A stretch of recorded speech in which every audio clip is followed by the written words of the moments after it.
Hello, everyone, and welcome back to Electricity's Changemakers Speaker Series, where we spotlight individuals who are transforming their communities and advancing the United Nations Sustainable Development Goals. Today, we turn our focus to the SGD 3 on good health and well-being, a goal that sits at the heart of every thriving society.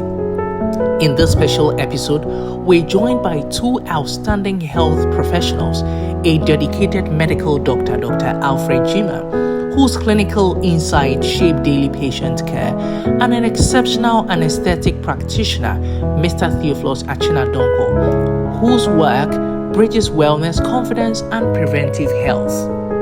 Together, they bring a powerful perspective on what truly means to build healthier communities through innovation, compassion, and a commitment to sustainable change. So settle in, like this video, and share with someone who needs this inspiration. The United Nations in 2015 actually commissioned the Sustainable Development Goals, which is an Agenda 2030. It's expected that people, countries, nonprofits, everyone will come together to achieve these 17 goals. And one of these goals is good health and well-being. That is the third goal. As experts in the medical field, I want to throw this question. I'll start with you, Senior Theophilus. When we say good health, there are a lot of different understandings around it. What are the facts? What are the stereotypes? If you could help us with that. Yeah, thanks for your question once again, Danny. Yeah. So I think I would go with the World Health Organization's, perspective, or let me say, definition for it. I think it looks at the holistic approach, like a state of complete physical, mental, social, emotional well-being.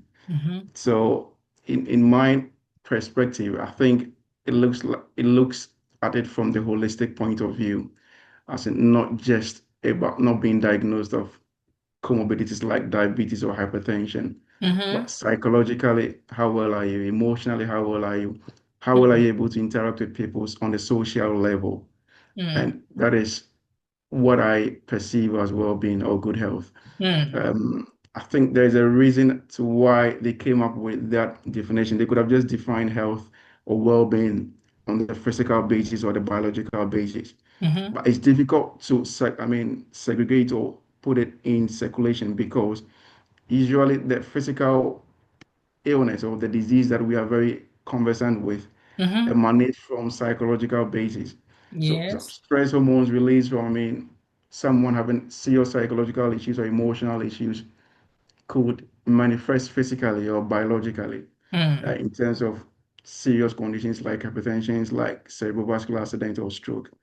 So I think if you look at it from the holistic point of view, it helps you to understand it's what it really is. Yeah. So that is my perspective on well-being and health from a holistic point of view. Yeah. Okay, yeah, a quick follow-up on this before I move on to Senior Alfred. So you've been interacting with patients on a daily basis, moving from Yeah. ward to ward, consulting room, and all of that. What would you say are, let's say, just some three key things that you think have been a serious threat to the health of young people in this, 21st century from your practice and knowledge so far? It's the lifestyle, the social, what do you call the social lifestyle? Mm, Things like smoking, mm-hmm, alcoholism, mm-hmm, um, lots of things related to diet, physical mm, activity, or mm-hmm, in this case, physical inactivity. mm-hmm. Because you'd realize that Wait, most of the sorry to cut you. What is the difference between, for the sake of our audience, what is the difference between physical activity and physical inactivity? We want to get that right. yeah, so I said inactivity here because I was mentioning the risk factors. Okay. So I would say the physical activity as in partaking in that physical activity, activities that promote circulation, that promote well-being in terms on a physical level. Mm-hmm. Yeah. But inactivity here in this case as a risk factor, as in not partaking in any, things that Okay. could in a way Okay. help Mm, with that. Yeah. That's why mm-hmm. I was mentioning the risk factors. That is why I came back to talk about physical inactivity. Mm-hmm. Yeah. So most of the things you realize that most of these chronic conditions and even the acute on chronic conditions have relations with their lifestyle. And it would surprise you that we think that as youth, we are, let me say, immune to some conditions. Mm. But I've come Mm. across very young fellows in their 20s who have got chronic conditions related to the kidneys, related to, the hormones, related to their brain, related to their heart, Mm. that in the past, let's say 2, 3 decades, were classified as the disease of the elderly. Yeah. Mm. But Mm. now, just because of these lifestyle activities, sedentary lifestyle activities, Mm-hmm. it makes it very common in the young population. Mm.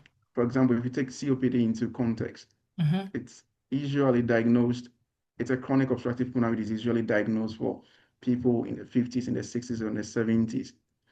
But we're getting a high rise of these in the below 40 population group, Mm. and usually because of the excessive smoking activities that goes on. Not Mm. only for the primary smoker as a person who is smoking, Mm-hmm. but the people around the secondary smokers as well. You might not be smoking, you might not be the primary smoker, but as a secondary smoker, living with someone who is a primary smoker, you also have these risk factors of health. Yeah, Mm-hmm. so I think the and the good thing is these are all modifiable risk factors. These Mm. are things that we could do something about them. Mm. Yeah, and even Mm. with the non-modifiable risk factors, for example, the hereditary and the genetic factors are usually influenced by these modifiable lifestyle factors. Mm. Yeah, so I think emphasis should more be placed on these preventive measures with regards to our health lifestyle. I Okay. think we need to throw more light on more light and education on, how these lifestyle directly influence the occurrence of these life-threatening conditions. Yeah. Thank you so much. I mean, that has done so well to ground our understanding on what are the factors that, threaten the health life of young people. Now we are Mm. shifting gears to Senior Alfred. What is your take on this? First of all, we are going First of all, with we are working with good health good and health well-being. and well-being. In your In practice, your practice, when you come when across this you come term, across this what term, comes to mind? what comes to mind? I would like to say that just as Senior China has taken us through the WHO definition, I think there is one thing that usually ends that definition. Is that not merely the absence of a disease or ill Mm-hmm. health? Mm-hmm. So we are supposed to see health not just because there is no disease. You Mm. don't have a diagnosis. You may not have a condition that a doctor has diagnosed, Mm-hmm. but that does not mean that you are completely healthy. Mm. Yes. So we look at, for instance, somebody who is smoking, who has not been diagnosed of any disease. That person, in my perspective, that person is sick. That person Mm. is not healthy. Yes, because Sinachina spoke about risk factors. Mm-hmm. When you come to preventive medicine, risk factors are considered as though a person has a disease. Mm-hmm. Prevention, when we are talking about preventing a disease, we start from people who have the risk factors. We don't start from people who have the disease. It should tell us something. So I think it goes beyond not having a diagnosis. Okay. So there are people that even to make it worse, they think that because they feel fine in their bodies, they Mm-hmm. are healthy. That is a big deception also.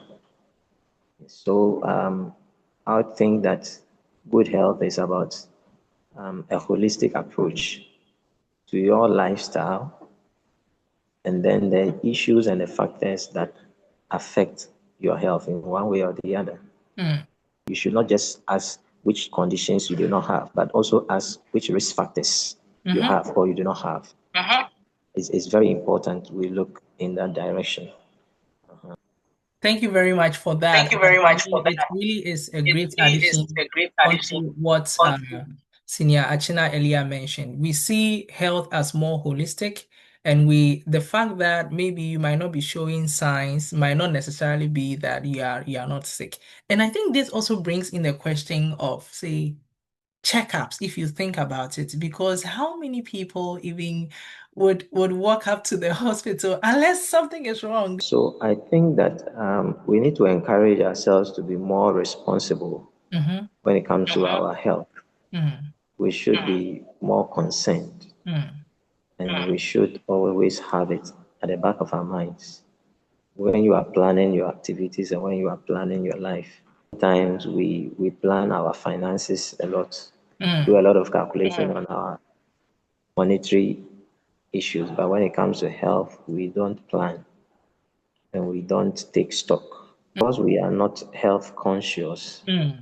we do not take steps to seek medical checkups, Mm-hmm. or even when we feel symptoms of ill health, it takes us a long time before we even make the step to Yep. go and seek for help. Mm-hmm. And that is because we are not health conscious. I believe if we start from being health conscious, it is something that is going to help us a lot. That is going to prompt us. If you're health conscious, you would know that, okay, I have not heard anything or I have not seen anything about my health. I don't know my position Mm-hmm. as it stands. Yes, you should know your health position. Mm-hmm. It should not be when you are feeling some symptoms. It should be something you should know, common knowledge to you. Mm-hmm. And there are some of us that if you are even asked your blood group, it becomes a difficult thing. That is an indication that we are not health conscious. Mm-hmm. There are certain basic parameters of your health that you should know. Your blood group is one of them. Mm-hmm. Yes. Let me just cite this example. There are times that people come to the hospital Mm-hmm. and we have what we call baseline. We want something to make reference to. Mm-hmm. And when we see patients, we see them when they are ill. We cannot trace when this ailment started because they do not have any previous record, laboratory investigation, or medical records, or anything for you to go back to say that, okay, as at last year, this person's maybe heart was functioning well, or this person's blood pressure was normal as at last year. So if we are seeing him today and his blood pressure is high, maybe it might have developed just within a year. We usually don't have it, especially in our part of the world. Mm-hmm. And that usually poses a challenge to our health professionals Yeah. because it helps your doctor or your nurse or your clinician to have some baseline information about you. So it's not only when you are sick, Mm-hmm. at least just get some baseline knowledge about your health, your state of being. It helps a lot. Mm-hmm. It helps a lot. I think I'll put it there Thank for you so now. much. Thank you so much for this. Thank you. So, Since you thank you so mentioned the much for this. geographical And location, I'm trying to since study you it a little bit mentioned to the get geographical, the European perspective here. So, Senior Theophilus, I would want to get your input on this. I know systems are quite different.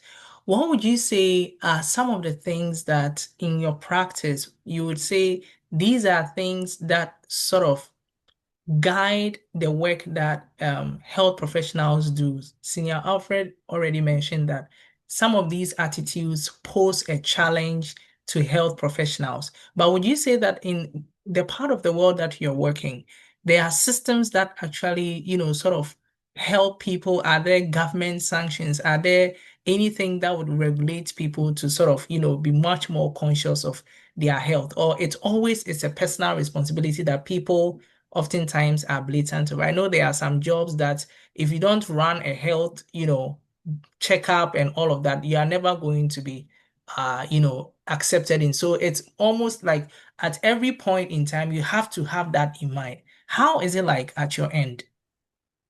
Well, I would say it's two sides of it. Mm-hmm. Um, the the government level, or let's say Mm-hmm. the national level, and then at the individual level. Okay. And if any of these arms fall off, the intention or the goal wouldn't be met. Mm.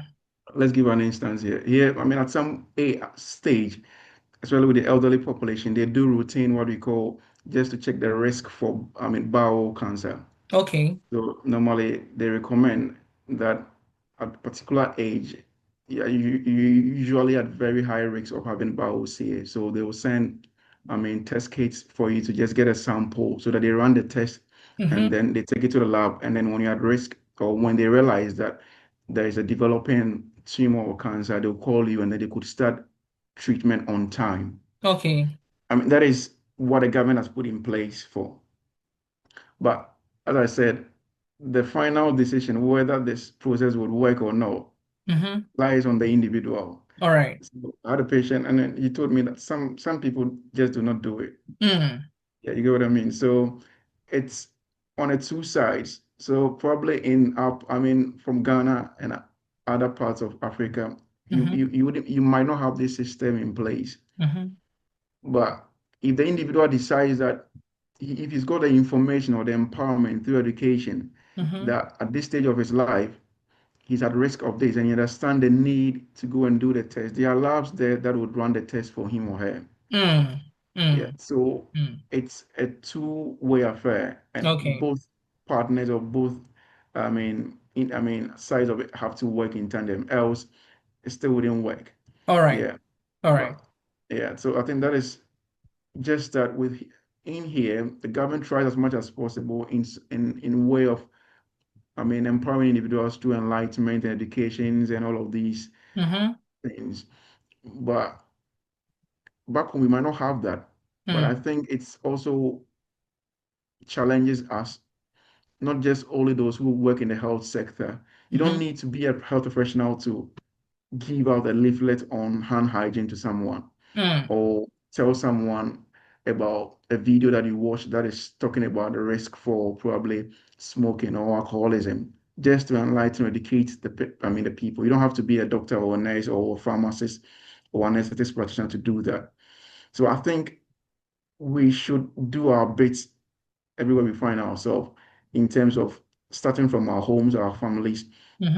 Just if it is educative material that you chance on, and now information is readily accessible on varieties of social media platforms. Okay. Could be videos. If the text is not working, it could be videos, a short video clip talking about a healthy practice. Yeah, and it could be sent to a family group, or you can even decide to probably discuss with your church, leader. If you invite someone a friend of yours who is in the health would like to give a seminar, just to create more like a level play or a field where people have access to the important health bit. Yeah. And so that even if the government is not doing what he has to do at the national level, people would see that, Jack, at the end, it's my health and it's my life. Exactly. Exactly. And there are facilities around to undertake some of these routine assessments. You could just, yeah. So it's very important on that regards. However, I think we also need in one way or the other, because health is expensive these days. If it becomes a pay as you go, then definitely you are denying a chunk of people from, quality routine, simple tests that they need to have. Thank you very much, both of you, for grounding our understanding on a geographical perspective. Because oftentimes, when some of these discussions come up, people lose sight of the fact that the society that you live in actually shape your thoughts on some of these things. So we really appreciate your perspective. So, Senior Theophilus, you went a little bit into, I think you even exhausted it, into what young people can do to, promote good health and well-being. You talked about families, their schools, starting where you are with what you have, sharing flyers, videos, and all of that. So I'd want to shift a little bit to Senior Alfred. What would you say in What would you this say in world well things that young things people that like young us people like could us do to could promote, do to say, promote health-being the and health being good health and well-being? good health? I think the first thing I would say is that what we can all do is to stay healthy ourselves. That's the first thing, and I think that's where we should start from. we need to plan and take steps to stay healthy ourselves. Because anytime one person is not healthy, it affects the rest of the population. So our first step and our first contribution is to try and stay healthy ourselves by making sure that we do not indulge in high risk activities. These days we have a lot of people abusing substances and what have you. If we stay healthy ourselves, that will be our first contribution to having a healthy population and a healthy society. And then to add to what Senior Achina said, now we have a lot of information available. Yes, there are some of them that need to be verified. But I think it is not difficult to get a professional to verify a piece of information. So we can capitalize on the resources we have in our days. We have a lot of information which we can use, we can share with others. And then we have influence one way or the other. We think that people don't listen to us, but people do a lot. Especially in our part of the world, when you are a young person and you are educated, no matter your field, no matter what you studied, when you engage people in a community, they listen. Yes. Because they know that you are educated. So we can capitalize on that. We can take advantage of that to influence society.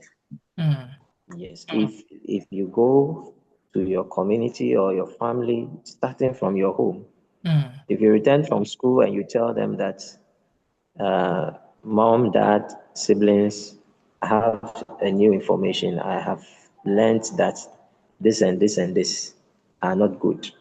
I think they will listen. I remember when I was in basic school, there were times that people would come and give us health talk. Yes.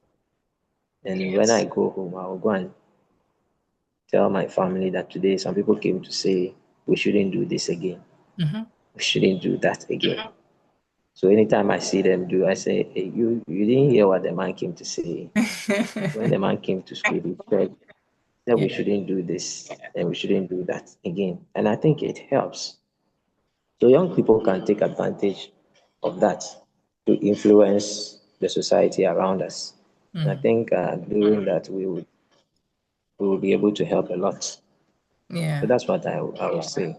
Yeah.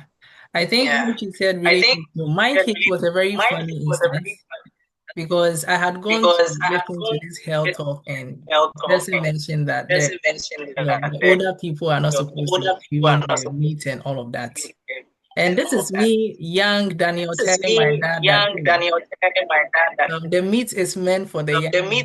You can imagine what was happening. He was the one who bought it. So how do you tell your dad that, hey, you guys are aging, so you have to go a little bit softer with the meat? I think there's always a place for some of these discussions. And with time, they put into it. Sometimes you may be faced with some barriers, especially looking at the cultural understanding of things like health. Or maybe it could be something as simple as not taking fatty meat. We cannot talk about health without mentioning the place of food in health, because most of the time our health is affected either positively or negatively by what we consume. So it's very important, and the WHO has programs on that touch on food, and even among the SDGs, we have an SDG on food security and all that.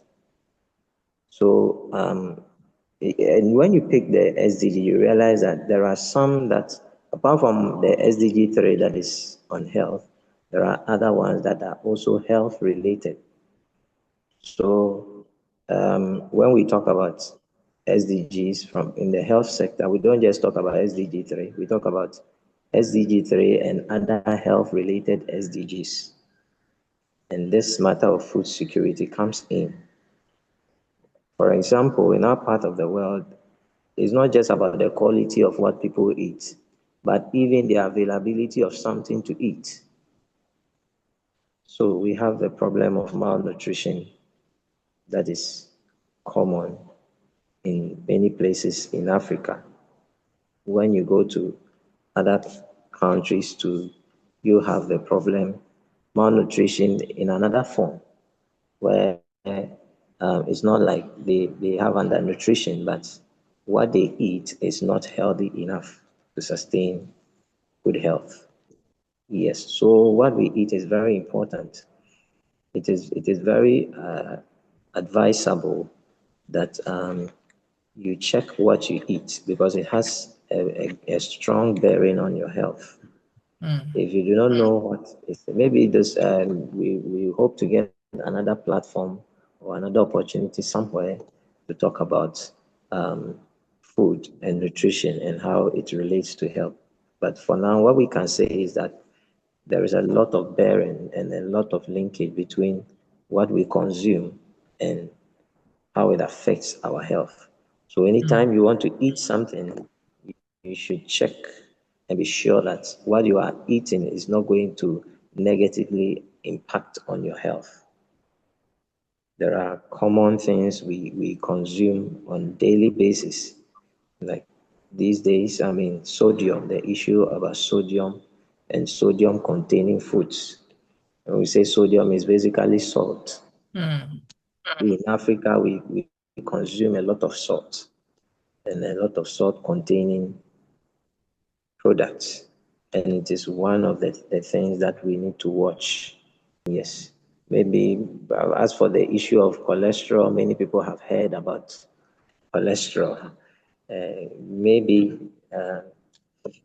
but the issue of sodium maybe is not much talked about, but it is also a very important thing to watch so that the salt that you add to your food, anytime you are eating a food that you can taste obviously that there is, it's like the salt is gone overboard, then definitely it is gone overboard. And that is not healthy.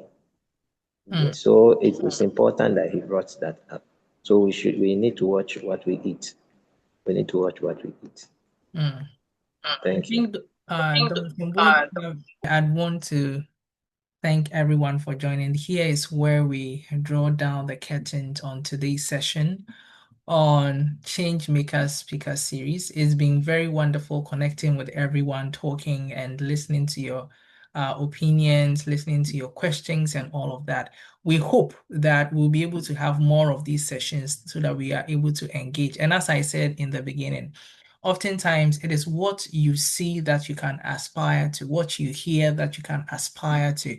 There are different things that until you have an encounter with them, it may be more or less like a far-fetched vision.